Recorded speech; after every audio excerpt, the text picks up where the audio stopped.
Hey guys, welcome to week 2 of our winter challenge. Well done for week 1. Great job to everyone who took part. Let's make sure that we keep that motivation and keep the vibe high going into week 2. We will post the results of the spot prize winners and challenge winners in a video later this week. But moving on to week 2, obviously last week we focused a lot on calorie expenditure, calories out. This week we're going to turn the focus a little bit more towards calories coming in. So we're going to be a bit more mindful, especially in our health focus, around what we're consuming, why we're consuming it, or why we should be consuming certain things and the benefits thereof. For our health focus this week, I'm going to give you 5 things to think about that we need to be mindful of. And these 5 points, again, maybe not one of these points could make the biggest difference, but all 5 work together, promoted in a healthy lifestyle of developing good habits, could be put together, strung together, and make a big difference over a period of time. And it's sustainable, which is key. Obviously, we know when it comes to calorie intake, we need to be mindful of the amount of calories we consume. If we consume more than we expend, we're going to put on weight.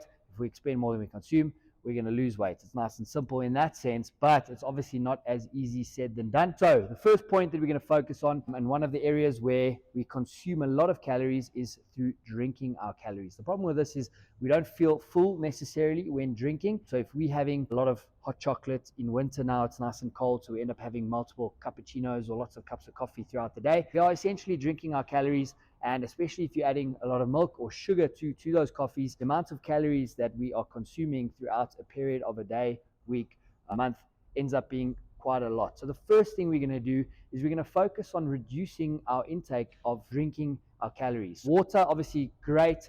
You can even add flavoring to the water, but the focus this week is going to be limiting the amount of calories that we consume, specifically around alcohol. Now, alcohol contains the calories, but we're not getting anything for those calories. It's dead calories that's getting added to our calorie consumption, but it's not getting utilized or used as any fuel source. It's basically just getting left as calories. So we want to avoid that intake. Now, again, we want sustainability. So I'm not saying we're never going to drink again. We're never going to have hot chocolates or cappuccinos again, but we're going to be mindful of the amount that we're consuming. We're going to try and stick to a very limited number per week, and then in essence, cut that down. There's people who have switched from drinking a normal Coke with sugar into Coke Zero, and all of a sudden they reduce the amount of calories substantially if they were drinking a lot before, and that can make a really big difference in the long run. The second thing is being mindful of our starch portions. When we dish up our dinner, when we dish up our lunch, we often have multiple starches or a lot of starch, because it's obviously that's the good stuff. That's what we want to eat. That's what we want to consume. So we're going to focus this week on having a little bit more of a balanced plate. One of our health focuses, which I'll introduce shortly, is going to be around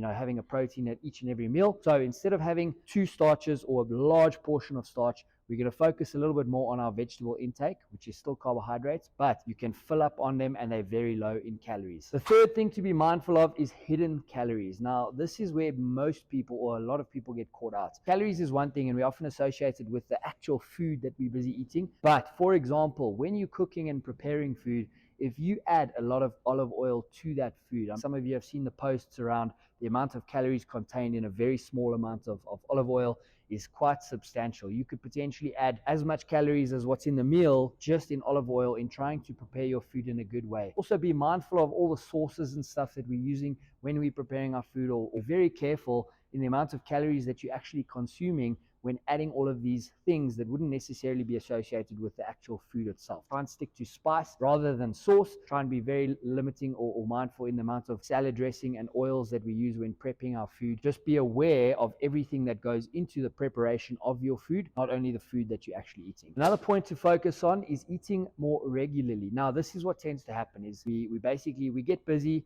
we end up getting super hungry, or we skip lunch because we had a busy day, and then by the time we get to the evening, we think, oh, skip lunch, I could probably have a bigger meal, or we're super hungry and we end up eating more just in any case. What tends to happen is we tend to binge and we tend to overeat. So the focus this week as well is going to be trying to eat more regularly, trying to stick to 3 good meals a day: breakfast, lunch, and dinner, and then 3 snacks a day. A snack in between your breakfast and lunch, in between your lunch and dinner, and then potentially before you go to bed as well. Again, we'll talk about protein as well, but for now, we're going to focus on just eating more regularly, and the key here is planning. If you know you're going to have a busy day, you need to make sure that we're planning. There's a saying that says, failing to plan is planning to fail. If you get caught up in your day, you end up grabbing a garage pie or something that's convenient. Chances are that's not going to be as healthy as if you had done meal prep. Some people prep for the whole week. Some people prep for the day.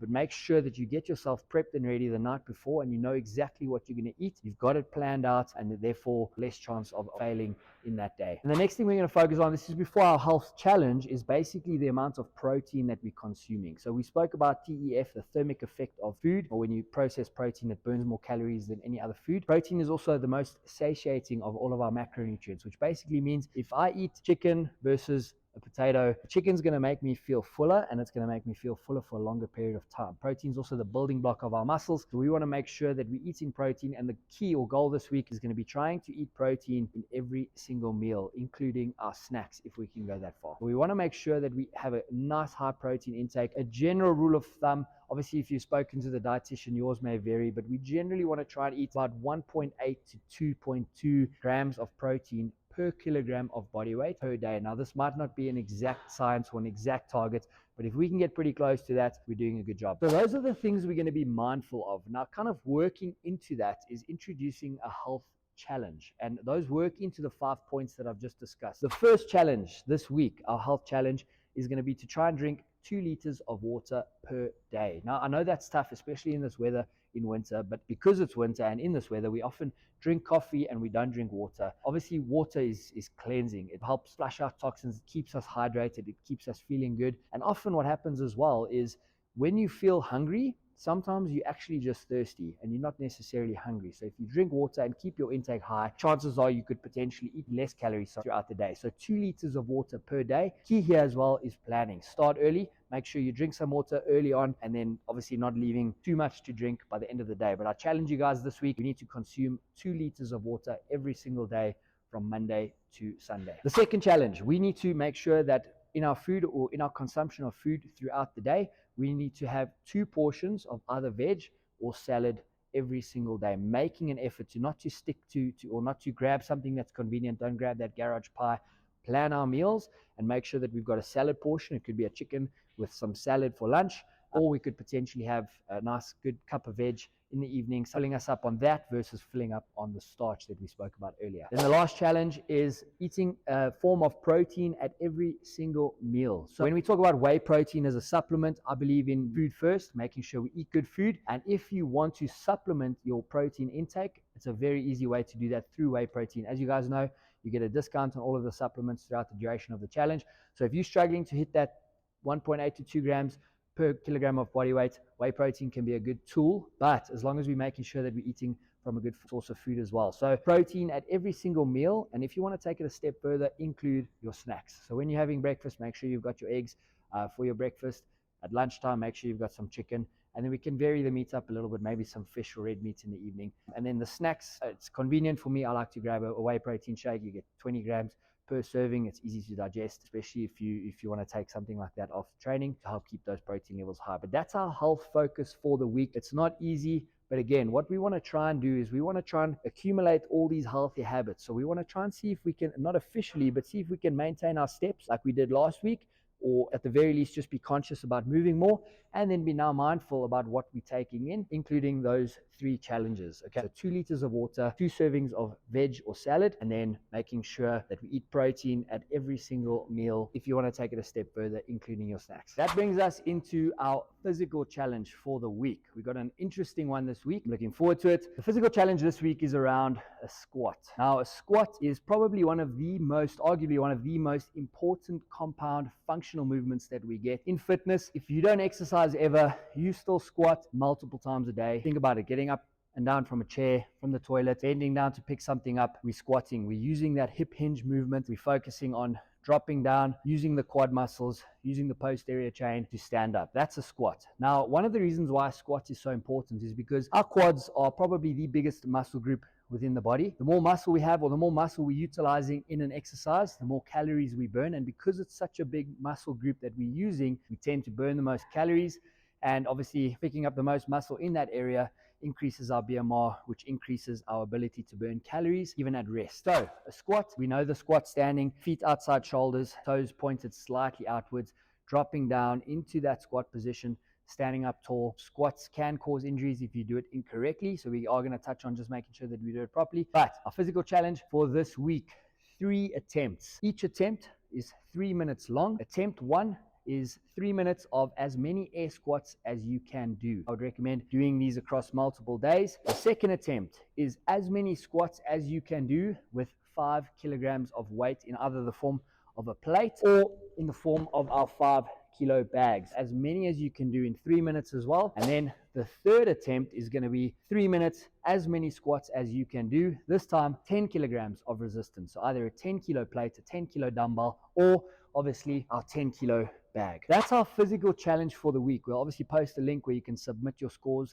later in the week. But this is going to be a tough one. Firstly, when you do the challenge, I don't want you to rock up before the class and just get into 3 minutes of air squats. That's not going to be good. Let's make sure we do warm up before, if you have the option to try and do it after class rather, so that we are nice and warm. And again, let's make sure we do it correctly. Squatting, it's not only about the ability to drop down and increase muscle and increase strength, but a squat movement helps to increase our mobility, which helps in our whole fitness journey, increase our mobility and our range of motion in our hips, in our ankles. When we squat, we use our quads, hamstrings, glutes, lower back. It requires core stability to keep a nice upright, tight position, preventing us from hurting the back. It really is a great compound movement, utilizing multiple muscle groups at exactly the same time. And that's why we're putting some focus on it this week and really just dialing in and emphasizing the movement in itself. So when we're squatting, guys, when we're doing the squat movement for this challenge, we want to focus on making sure that our feet are in a good position. And key here is to make sure we're not coming forward onto our toes. So we're staying back on the heels. We're starting off the squat by pushing the hips back, keeping our chest as upright as we can, and we're going to focus on getting all the way down and standing all the way up at the top for each and every rep. Same thing, when we've added that weight, let's maintain our posture, even if it means we have to slow down slightly, even though it's a challenge. Let's make sure we do the squats correctly to prevent injury and make sure that we're also increasing range of motion and flexibility through the movement. That's our challenge for the week. Guys, we're looking forward to week 2. Let's keep those levels of motivation high. And remember, stay focused, stay motivated, stay energized, and let's make sure we're compounding these habits as we go to build a better lifestyle.